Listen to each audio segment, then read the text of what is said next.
The reason we need to travel to Mars and to establish a civilization on Mars is to protect the long-term survival of the human species. We need to become a spacefaring society, and eventually we need to move far beyond Mars, not only from our own solar system, but into other solar systems within this galaxy and other solar systems in other galaxies. We are making wonderful progress finding other Earth-like planets, and we will continue to find many of those in the future.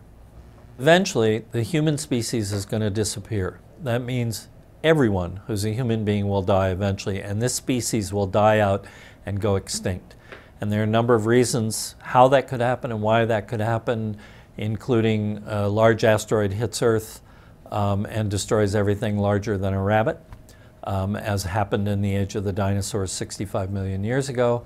Or eventually, our sun begins to die. And that is a 100% probability our sun will begin to die in about 2 billion years. And one of two things will happen. Either Earth will be thrown completely out of its orbit and go spinning off into space, and everyone will die very quickly, or the sun will essentially irradiate Earth as it expands, because what happens with a dying sun is it gets very large. And so in order to survive as a species, we have to become a spacefaring species.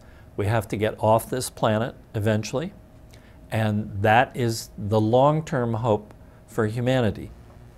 Mars is the most habitable place in our solar system by far. And even though it's an incredibly hostile environment, we've developed the technology over the last 50 years to survive on Mars and to survive quite readily.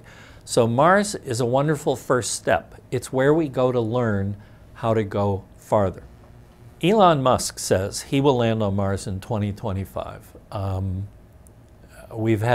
He and I have had several conversations about this. He's more optimistic than I am.